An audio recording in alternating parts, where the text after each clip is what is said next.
Bonsoir tout le monde. C'est Jim Bass, maire de l'arrondissement de Pierrefonds-Roxboro. Je suis pas seul dans la salle du conseil de l'arrondissement de Pierrefonds-Roxboro. Je suis avec Madame Suzanne Corbeil, la secrétaire d'arrondissement, et Monsieur Dominique Jacob, notre directeur d'arrondissement, et bien sûr les techniciens qui sont avec nous ce soir pour vous transmettre le web diffusion. Encore, on est en mode virtuel pour le mois de septembre. On regarde les options qu'on a pour le mois prochain. Ça nous manque de faire les conseils en public avec les gens, bien sûr, mais on fait le plus possible pour protéger pas juste les employés, le conseil, mais bien sûr les citoyens aussi. So welcome to our September Council meeting. Jim Bass, I'm here in the room with Madame Suzanne Corbeil and Mr. Dominique Jacob, and of course our technicians who are providing the webcast for you this evening. We are still evaluating, of course, whether we hold our public sessions here, as many other cities and boroughs are doing throughout Montreal. Our utmost, the importance for us really is to have everyone secure and safe. And this includes the employees, council members, and of course the citizens who will be entering this chamber. And so this is why we haven't been able to secure the space in a way that would make it safe enough for the residents to be in this room. But once we do that, we will make sure that we will publicize that accordingly. Je voulais, Madame Corbeil, avant que je commence avec la rubrique du maire. Le 4 août dernier, le peuple libanais a été victime d'une catastrophe qui a plongé le Liban dans une crise humanitaire qui a choqué le monde entier. Je tiens à présenter encore une fois mes plus sincères condoléances aux familles des victimes et mes pensées et mes prières vont au peuple libanais qui a été confronté à cette terrible tragédie alors qu'il affrontait déjà une instabilité économique et la pandémie actuelle. Aujourd'hui, j'aimerais, au nom du Conseil, que nous observions une minute de silence afin de rendre hommage aux victimes et afin de manifester notre solidarité avec la communauté libanaise de notre arrondissement.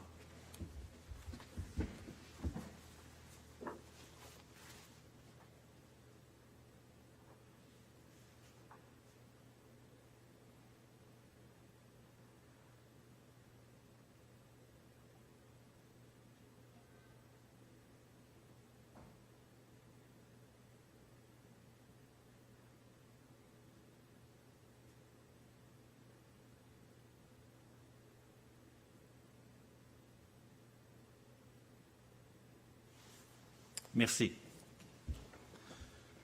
Je vais faire la présence. Nous avons notre conseil par téléphone et bien sûr les services de l'arrondissement. Madame Catherine Clément-Talbot. Bonsoir. Madame Louise Leroux. Bonsoir. Monsieur Yves Gignac. Bonsoir. Et Monsieur Benoît Langevin. Bonsoir. Bonsoir à vous tous. Plus tôt cet été, notre conseil d'arrondissement de Pierrefonds-Roxboro a uni sa voix au mouvement Black Lives Matter et a reconnu l'existence du racisme systémique qui perdure dans notre société tant à Montréal que dans le reste de la province et du pays. Le conseil d'arrondissement de Pierrefonds-Roxboro est solidaire avec tous ceux et celles qui appellent nos gouvernements à mettre fin au racisme systémique, à la violence raciale et à la brutalité policière.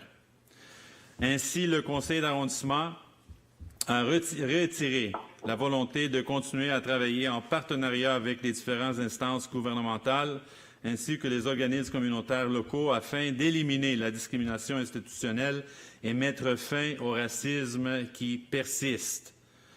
And on that note, we had mentioned, following the very successful town halls held by our West Island Black Community Association, not only to create a resolution that would stand in solidarity with our Black community, but also to work with our Black community partners and associations that offer services to the community, to work with them in finding ways and solutions to be able to at least help in any way that we can at the administrative level to provide some of the solutions that our Black community is seeking.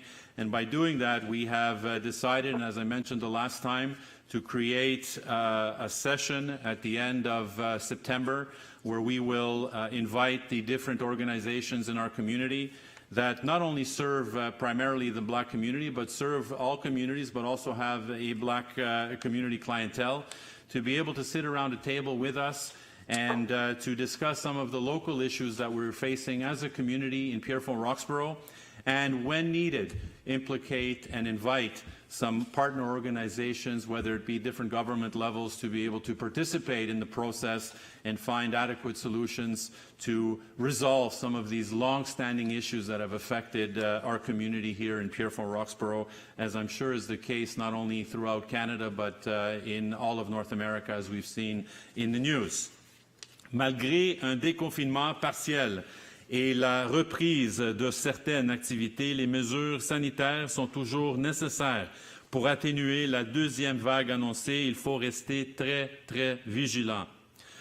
Dans les édifices municipaux et dans les commerces, les consignes de sécurité sont appliquées telles que le port obligatoire du masque à l'intérieur des établissements. Nous remarquons, par contre, qu'à la bibliothèque, les usagers ont tendance à retirer le masque une fois entrés à l'intérieur et installés à un poste ou une table de travail. Il ne faut pas. Ce n'est pas la même règle que dans les restaurants. Il y a de la circulation autour de vous dont le virus peut être en mouvement. Il faut se protéger en tout temps. So as we mentioned, we have a partial deconfinement, of course, throughout our communities, where certain activities have started up again. Of course, the schools coming back and allowing children to go back into the classrooms. And there are many different facilities that are open, whether it be private or public. However, at the library, we've noticed that once the users enter the premises, they remove their masks once they're installed at their workstation. And we're saying that this is not the same policy that exists in the restaurants, for example. And you are not to remove your masks when you are in the libraries. We keep reminding with our very competent staff, the clients, but this is a message that we need to send very strongly and to advise the users of the library that regardless of where you are in the facility, the mask has to be worn at all times. If you're hearing this message and you're watching this webcast, we'd ask you to also share this message with the people that you know and the family members in your home that do frequent the library on a regular basis. Certains sports ont repris leurs activités ces dernières semaines. Les sports de combat sont permis depuis la semaine dernière.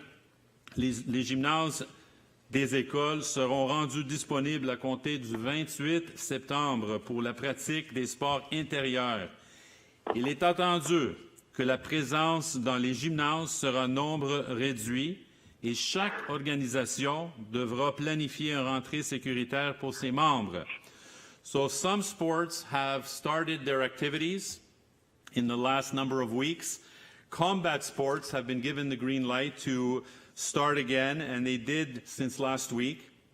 These schools that have gyms are now available and will be made available to the organizations in our community that are offering services as of the 28th of September for all interior sports. But it is to be underlined that regardless of the fact that the gyms are available for these groups, all the users and organizations know of the protocol and the safety measures that they need to make sure that they have in place, and we are respecting the public support as well. We're asking for the public support to make sure that these security measures are respected by all, including our children that use these facilities.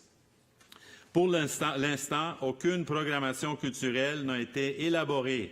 Nos édifices restent fermés au public et les équipes tentent présentement d'analyser avec les professeurs et animateurs d'ateliers comment les formations en art ou en musique pourraient être offertes en toute sécurité à des groupes réduits également. And so, as I mentioned, the programming, the cultural programming right now is not happening in Pierrefonds-Roxborough. All of our public buildings, whether it be our community center, whether it be our Centre Marcel Morin, whether it be our Jerry Robertson Center in the east, these facilities are currently closed, and our teams are actively pursuing ways of opening these facilities, albeit partially, to be able to provide some type of services, of course, offered by our organizations. But this is an ongoing issue that we're dealing with the pandemic, and we're trying to make decisions based on the safety and security of our citizens.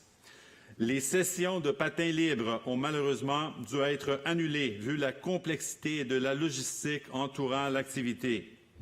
So the free skate at the public skates that we have at our arena have been at this moment canceled due to the fact that logistically and with all the measures that have to be put in place by the users, it is very difficult for that to be respected. On parle des vestiaires, on parle des couloirs, on parle de la glace, le nombre de personnes, les usagers, etc. C'était très difficile pour l'association et bien sûr les services de l'arrondissement de donner le feu vert pour faire cette activité-là. But we are still working and making sure that we are trying to provide the basic services that the public can use for their recreational needs, of course practicing all the social measures and the social distancing measures as outlined by the government of Quebec. J'avais un dernier point, Madame Corbeil, concernant une proclamation qu'on a faite l'année dernière. Et je voulais le faire maintenant avant qu'on commence avec la période des questions des citoyens. L'année dernière, on était, maintenant, on est un de 33 villes partout au Canada de proclamer le 4 septembre, journée de la sensibilisation à la maladie polykystique des reins, MPR. L'année dernière, et je le fais encore cette année, et ça serait quelque chose qu'on va faire chaque année, attendu que la Fondation canadienne de la MPR encourage les maires à se joindre à la lutte contre la maladie polykystique des reins en accordant davantage de visibilité à cette maladie génétique potentiellement mortelle ainsi qu'à l'impact qu'elle engendre sur la vie de 66 000 Canadiens à l'échelle nationale. Attendu que la mission de la Fondation canadienne de la MPR consiste à promouvoir la recherche, la mobilisation, l'éducation, le soutien et la sensibilisation afin de trouver des traitements contre la maladie MPR et sa méthode de guérison, afin d'améliorer la vie de toutes celles et de tous ceux qui en souffrent. Attendu que Santé Canada reconnaît le 4 septembre comme étant la journée nationale de sensibilisation de la maladie MPR, c'était proposé par M. Gignac et M. Langevin l'année dernière, on garde la même proclamation, que l'arrondissement de Pierrefonds-Roxborough déclare le 4 septembre, journée nationale de la sensibilisation de la maladie MPR, telle que reconnue par Santé Canada, et que le Conseil encourage la population à appuyer généreusement à la cause de la Fondation canadienne de la MPR afin d'améliorer la qualité de vie de celles et ceux affligés par le MPR. Je vais le lire en anglais aussi. I will read it in English because I think it's an important proclamation that not only we, but also, as I mentioned, 33 other cities and towns throughout Canada also do it, and I'm sure there will be many, many more that will also do this for the betterment of the community that suffers through this disease. Whereas the PKD Foundation of Canada urges mayors to join the fight to end polycystic kidney disease, which is PKD, by elevating visibility of the life-threatening genetic disease and the impact it has on 66,000 Canadians nationwide. Whereas the mission of the PKD Foundation of Canada is to promote research, advocacy, education, support, and awareness in order to discover treatments and a cure for PKD disease and to improve the lives of all it affects. Whereas Health Canada recognizes September 4th as National PKD Awareness Day, Last year was moved by Councillor Gignac and seconded by Councillor Langevin. It is unanimous on our council, of course, that the Borough of Pierrefonds-Roxborough declare September 4th National Polycystic Kidney Disease Awareness Day as recognized by Health Canada, and that the Council encourage the population to support generously the cause and to the PKD Foundation of Canada and improve the quality of life of those afflicted with PKD. I have to say also that I am congratulating in advance, and I have done this on numerous occasions, Luisa Miniaci, who has been the one that has been spearheading all these efforts, not only in our local communities in Montreal, on the West Island particularly, but also throughout Canada. And it's the efforts of Mrs. Miniaci and others in the PKD Foundation that we are reading this tonight, and we are recognizing the reality of what so many face in our community. So on that, I will pass this over to Madame Corbeil avec la période de questions. Merci à vous tous.